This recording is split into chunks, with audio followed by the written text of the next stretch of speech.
kufa vachitaura shwa kuti tinotora sei nyika ino shoko rimwe ravakatiudza tora bibi uzvitonge mbuya nehanda kufa vachitaura shwa kuti tinotora sei nyika ino shoko rimwe ravakatiudza tora bibi uzvitonge vachitepo kufa vachisereketa kuti tinotora sei nyika ino shoko rimwe ravakatiudza tora bibi uzvitonge vachitepo kufa vachisereketa kuti tinotora sei nyika ino shoko rimwe ravakatiudza tora bibi uzvitonge vadzoka kuhondo shiva irevaka.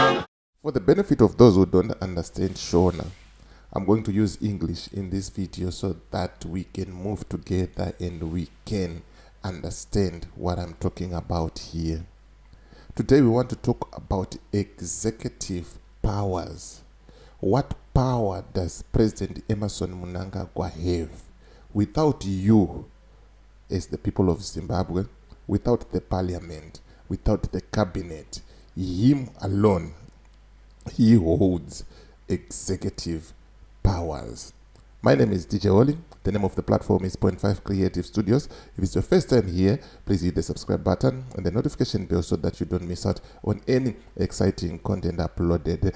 Asikana wanga wagara uri mugaro wepanapa ndoda ngokutenda nekudasei nekurumiza kubhadhara rent. I just have to say it even if it's in Shona. It's a signature that I am thanking you for supporting 0.5 Creative Studios. Right. Where does those powers were given? Where those powers were given? Let's go back to 1980, Independence Day. Yes, the president didn't have any powers, but he was a ceremonial president. He was just there as a placeholder without powers. The real powers was with the Prime Minister, the late Robert Mugabe. He was the one with the real powers. And then in 1987, major turning point, the constitution was changed.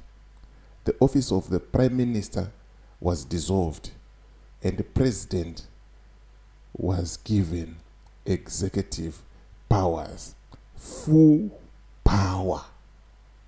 100% power, the power that we are going to talk about in this video. And then in 2013, the current constitution that we are using at the moment, a new constitution was adopted. It kept strong presidential powers, executive powers, but added term limits, 2 term limits, some checks and balances. However, the president still holds executive power, authority. What power are we talking about? That's what we are going to talk about in this video. So make sure you stick around until this video rapera and take recent changes 2017 to 2026. Yeah, you all know what's going on. Increased presidential influence in judicial appointments. Yeah, he's got power. The man has got everything to do what he wants to do at any given time. So let's take a look at those powers. What are they? What am I talking about? Under the Constitution, the president holds these executive powers. He is the head of state, the head of government, commander-in-chief of the military. The head of state, head of government, commander-in-chief of the military. And the main powers, control over government. He can appoint ministers and cabinet. He runs government through the cabinet. He can assign or control ministries. These are the powers that the president of Zimbabwe have, and they are called executive powers. Power over parliament. He can summon or dissolve parliament at any time. He's got the power to do that. He has power to appoint certain members of the parliament before this bill amendment number 3 passes.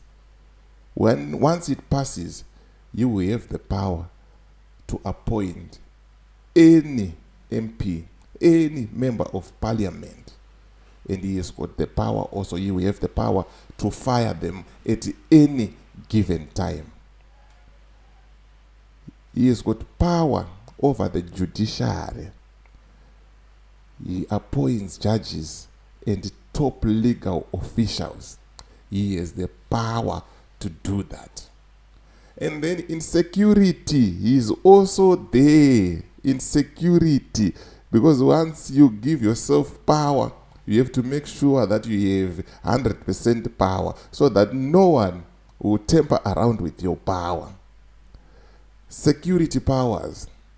Commander of Zimbabwe Defense Forces, commander of the police, can deploy the military and declare war or peace at any time. Anytime he can do that. That's why you see he's got power to move, to change, to fire, to hire, to reassign. He's using his executive powers. Lawmaking and national decisions. He signs the bill into law. That bill number 3 that we are talking about, he's the one who's going to sign it with his executive powers and say, it is done. Can call for elections and referendums. Can make treaties with other countries. He's got power to do that. And then other powers that he have. He can appoint ambassadors. He can grant pardon, presidential pardon, mercy of power, mercy to those who are arrested, and then he can just say they can go without any questions being asked.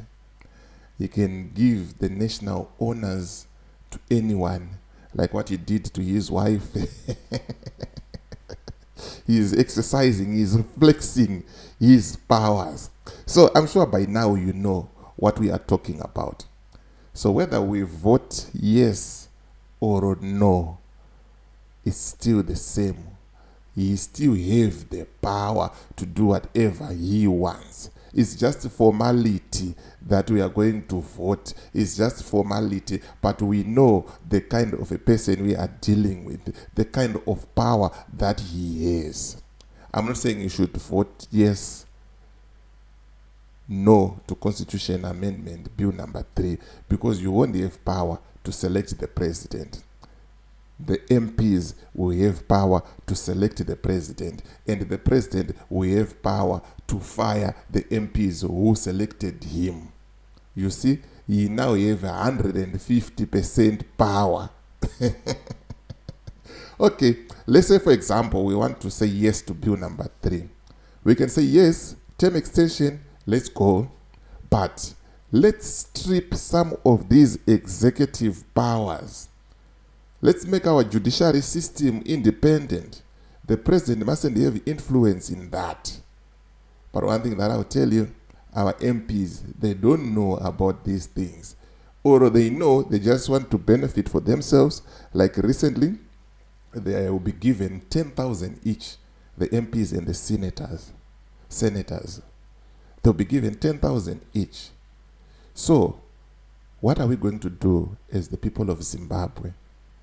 The question still remains, who is going to come and save us as the nation of Zimbabwe?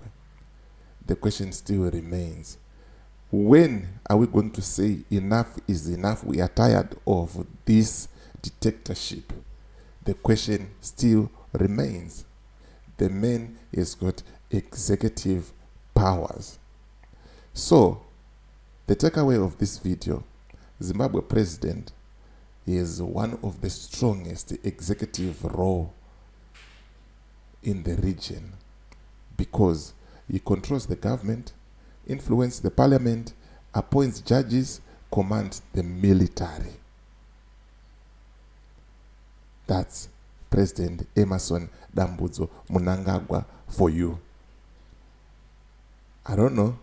Leave a comment in the comment section. Let me know what you think. I know a lot of you didn't know about his executive powers, about these executive powers. You just thought he's just a president, he's there to rule the country without these nitty-gritties, like the smallest thing, the hidden things. The man has got power to declare war right now. The man has got power to do whatever he wants at any given time.